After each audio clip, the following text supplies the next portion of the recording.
I love you because I'm not going to have a lot of opportunities to do this all together once the show's over. But Noah, come on. It's like gravity's really strong. I feel. But I'll get in a second. But what I've noticed is that over the years, like the Duffers have entrusted you guys with some very intense work. Like there's a lot of humor. You guys are really funny and like a lot of stuff. But like, you know, Noah, with you throughout the seasons, like as a very young age, you had to go through like things that are hard as an actor, like a lot of emotional stuff, physicality, having the monster like into your body and like expressing a lot of conflicting feelings with Will. I'm gonna go down the line, you're all gonna talk about that. And then like, Caleb, with your storyline with Sadie, and I know you ad-libbed a lot of stuff, the emotional stuff. And then, Dustin with Eddie, losing Eddie, was like you each had these like beautiful, like intense, like very emotional things. And I want to talk to you each about that experience, because there's a lot of fun stuff on the show, but I think the heart of the show is a lot of like authentic, realist, challenging stuff as an actor. You've all done like amazing at it, and for such young actors. So I know, like for you, like embodying the complexities of like, I always think the physicality of when the Demogorgon was like in you. And that's very hard to do as an actor. And you can talk a little bit about that, and then I'm going to ask you to talk about your experience. Yeah, I mean, I just remember being really nervous in season two, because in season 1 I just wasn't there, so I didn't really do much. But that was like the crux of the season. Yeah, I was there for a few days. Where is this guy? Disappearance of Will. Yeah, and I always had FOMO of you. Oh my god. Oh my god. Oh my god. Get out of here. Oh my god. I was like, who took the mic? What are you guys going to be for Halloween? By the way, my name's Lily. I'm gonna be 11. She wants us to shout out her party. Okay, what are you going to be? I told you I'm surprising you. You are surprising me. You're the only one I'm allowing. I'm gonna be Rock Lee.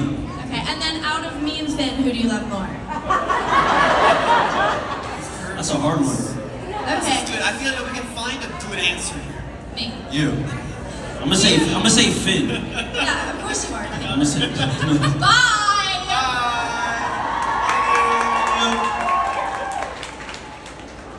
Oh, fun. Yeah. So back to...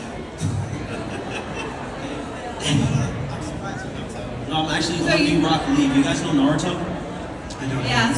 Yeah, I'm gonna be Rock Lee. What are you guys wearing? To you? That rocks. You want to go to We're talking about Halloween. Do you want to go here now? Oh. Yeah. So finish talking about your right. the emotional stuff, and then Caleb, and then Gaten, and then we will turn to the audience for questions. I need to see the light. It's black. I can't see it.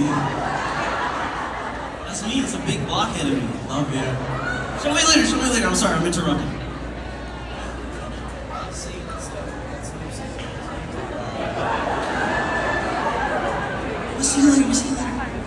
I was just saying how like the emotional stuff that you had to do in season 2 and throughout as we progressed with the evolution of Will. Yeah, no.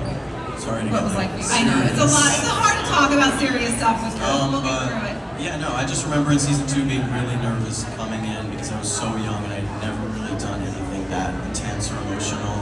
And I remember texting Winona before, like, oh my god, I have a crying scene. How do I do this? Please help me.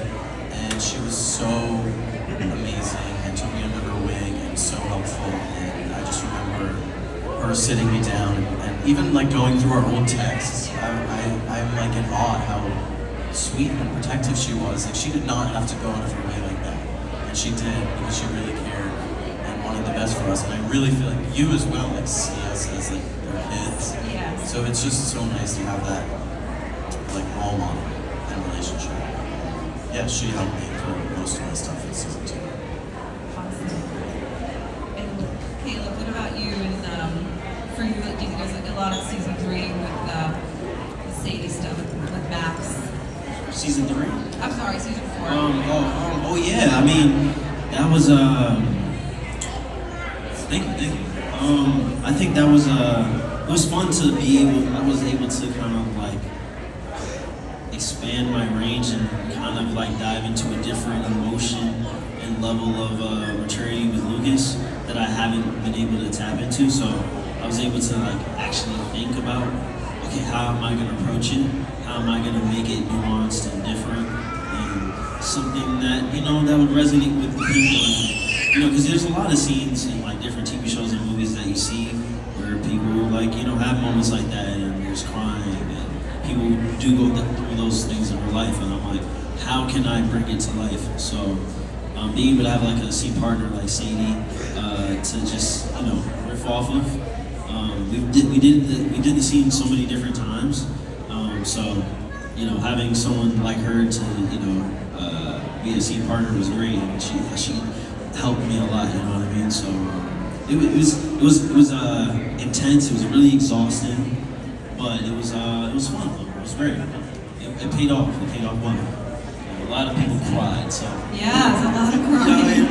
and Gaten killed that too. Like no, that scene. Good job. Yeah. You can say like, it made me cry, and then you respond with, oh, awesome. Awesome, thanks. Like, I'm so glad I made you feel usually you hear that, it's like, it's worth it. I don't know what happened.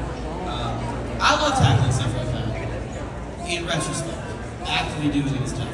I'm just really honored that like we're all in a position where Matt and Ross have like grown to trust us enough to carry stuff like that. I mean, they know us since we were very, very young, and a lot of it's really on our innocence and like that innocence kind of permeated over the course of the show, continuing as always to significant trauma, and they weren't afraid to kind of tackle that head on, especially in the most recent season, and that was really, really fun to finally explore. And I don't think I would have been able to do it without an actor like Joe Keery, who have always consistently helped to make Welsh. And I mean, we've seen all the stuff he's been doing outside the show. He's such a capable actor. He's a wonderful, good friend. And it's fun to explore. I think I'm excited to hopefully explore more soon. But yeah, I think it's a good step forward. Like I think it's kind of like a turning point of like, oh, they can't really call themselves kids anymore. Because this is the part of growing up is experiencing things like that. And of course it's like interdimensional monsters and stuff like that. But at the root of it, you're losing people you love. You're losing your friends who are worried for the lives of the people that you love most. And that's kind of why people, I think why people resonate with the show. It's because it's fun and it's funny and it's what gets you connected. And then when you have a situation where you're presented with the loss of those people you learn to love, it's gutted. And it's fun to kind of explore on camera for you guys. So thanks for watching. And I have one last question for y'all. If you had to tell yourself something, what would you tell your younger self now, that what you know now in season 5 that you would you'd want to tell yourself in season 1 now? If you could just like go in a time machine. Don't worry, you will all get along in season 5. It's real. That's real. Oh, we all didn't get along, guys. It's not true. What do you mean? Remember that one season we didn't talk? Remember that one season we didn't talk? Yeah. Yeah. Season 2, we just never spoke. That's also not true. I know. They're all getting quiet, like, guys, I'm a jokester. I was saying. Yeah. Yeah. I think that's a good question. I think for the most part, I would probably just tell him to listen as much as possible, because I would tell younger me to listen as much as possible to the people around him, because not just to like who are on set who are doing a lot from, but to your peers and to the kids that are your age, because you're constantly learning. You'll never. There's no such thing as perfection, because you just do everything you can. It's just you're constantly learning in an environment like this, to absorb it as much as you can, as quickly as possible is essential, because it's been a long time. It's been a long process, but everybody said, why so quick? You're gonna snap a finger, it's gonna be over. And now that we're approaching the end of the show, the end of at least our filming process, and it's starting to resonate. You know what I mean? You're absolutely right. So yeah, just to savor it all a little bit more, and also to chill out. That's another one.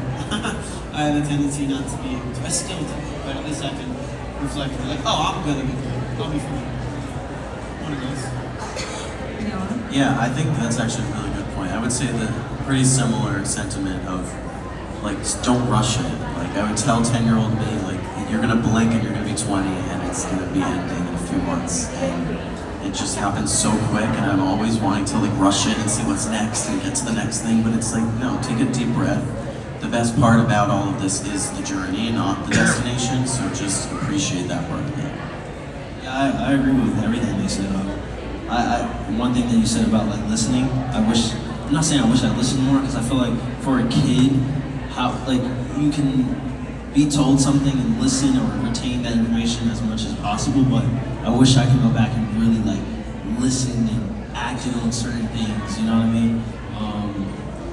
But now, I mean, I'm at a point where my frontal lobe is almost finished, so it's like, this is how it's going. Okay, this is what we're doing. Oh, hey, you're a person. Oh, my friend. This is what it feels like. Yeah, so, but yeah, I think that's, being a student, you know what I mean? Being more of a student, you know? I like to ask that question because I think when you reflect back on such a long period of time together and growing up and spending your childhood and sharing this experience, I think what you're all trying to say is like, everything will be okay, trust yourselves, don't worry so much, and kind of just like almost be present more, right? It's hard when you're, it's easy to hindsight's 2020, but like it's nice to share that with especially a young audience, and even to remind yourself now, because you're still so young, right? So You're saying the same thing. you're saying the same thing, yeah. What about you? Anything you tell Me? yourself this time? What would I tell myself? I would say, gosh, isn't that terrible? I don't even have an answer. I would say just, be a little bit more present too. I think I was always thinking like, oh, are we gonna get picked up? What am I gonna do next? But we didn't know either, but sort of like be in the moment and, but I took a lot of behind the scenes pictures because I'm all very nostalgic. You're so good at You talking know about about that about me. So Yes, thank you for saying that, I'm always because like I in your never did face. this. I never. So when I can look back on this time, I always want to, I know like I want to look back and remember. So I've got a lot of those. So I have a lot of questions I see lining up. So I'm going to turn it over to the audience. Great. We're going to start with audience questions.